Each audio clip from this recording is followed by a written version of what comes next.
السلام علیکم۔ قربانی کے مسائل آپ اس ویڈیو میں تفصیل سے سنیں گے۔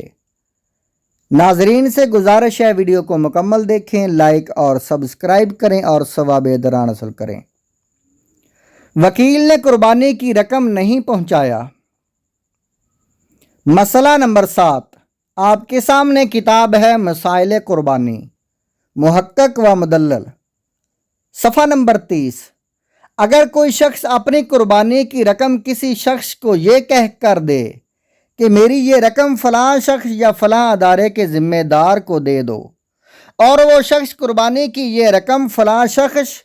یا ادارے کے ذمہ دار کو دینا بھول گیا، یہاں تک کہ قربانی کے ایام گزر گئے اور پھر ایسے اسے یاد آیا، تو اب اس پر واجب ہے کہ یہ رقم اس کے اصل مالک کو واپس لوٹا دے، اس لیے کہ ایام قربانی گزر جانے کے بعد یہ رقم مذکورہ شخص یا ادارے کے ذمہ دار کو دینا جائز نہیں، خواہ یہ رقم واجب قربانی کے واسطے تھی یا نفل کے لیے، کیونکہ یہ شخص وکیل ہے اور جس غرض سے اسے وکیل بنایا گیا تھا اب وہ فوت ہو گئی،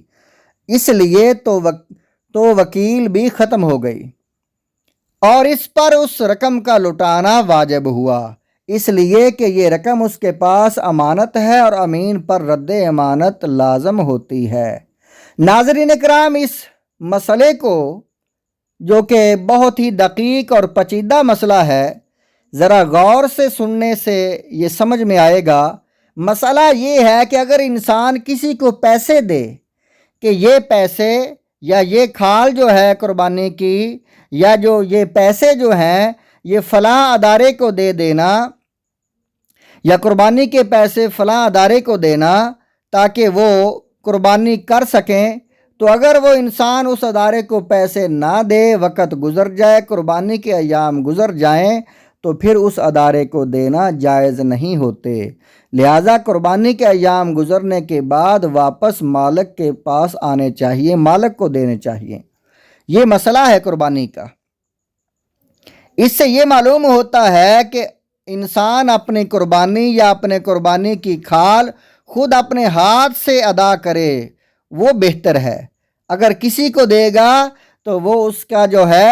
قربانی کے جو ثواب میں رد و بدل اور قربانی کے احکامات مسائل میں جو ہے رد بدل آ سکتا ہے۔ دوسرا مسئلہ جو ہے 8 نمبر مسئلہ، وکیل بن کر قربانی کرنے والے احتیاط برتیں۔ آج کل مختلف اداروں، تحریکوں، تنظیموں اور انجمنوں کی طرف سے اخباروں، چوراہوں اور ماہناموں وغیرہ میں قربانی کے حصوں اور اس کی کھالوں کی اپیل کے اشتہارات بکثرت نظر سے گزر رہے ہیں کہ ہمارے یہاں قربانی کا ایک حصہ اتنے روپے میں ہے، ہمیں قربانی کی کھالیں دے کر ممنون و مشکور فرمائیں وغیرہ۔ جاننا چاہیے کہ قربانی ایک واجب شرعی ہے،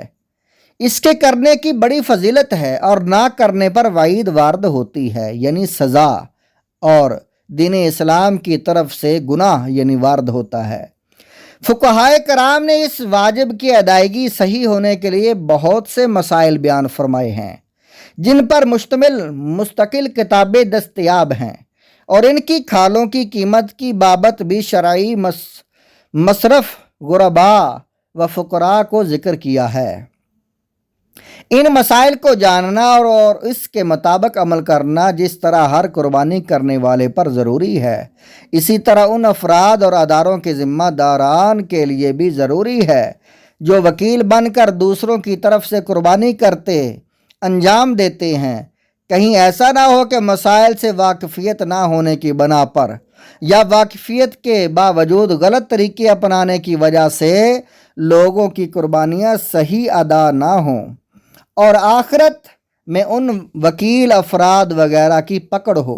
اور وہ نیکی برباد گناہ لازم ہو کا مصداق بن جائیں، لہٰذا اس سلسلے میں بہت ڈرنے کی ضرورت ہے۔ تو ناظرین کرام، بہتر یہی ہے کہ جو انسان قربانی کرنا چاہے وہ خود قربانی خریدے، خود قربانی کرے اور قربانی کے موقع پر حاضر ہو۔ یہ نہ ہو کہ دوسرے کو پیسے دے دے کہ جاؤ تم میرے وکیل ہو اور تم یہ پیسے لے جاؤ اور میری طرف سے قربانی کر دو۔ ہو سکتا ہے کہ وہ پیسے ہی لے کر بھاگ جائے اور قربانی کرے ہی نہ، بجائے نیکی کے وہ گناہ لے جائے۔ تو اس سے بہتر ہے کہ انسان خود اپنے ہاتھ سے قربانی کرے، قربانی جو ہے اس وقت موجود ہو، جیسا کہ نبی کریم صلی اللہ علیہ وسلم نے جب قربانی کی تو حضرت فاطمہ الزہرا رضی اللہ تعالی عنہا کو فرمایا کہ قربانی ہو رہی ہے، جانور ذبح ہو رہا ہے، اے فاطمہ قربانی کے جانور کے پاس آ جاؤ، تمہاری قربانی ہو رہی ہے، تمہارے جانور کی یعنی۔ تو اس لیے اس حدیث پاک کو مد نظر رکھتے ہوئے قربانی کرنے والا انسان جس کے جانور کی قربانی ہو رہی ہے وہ موجود ہونا چاہیے۔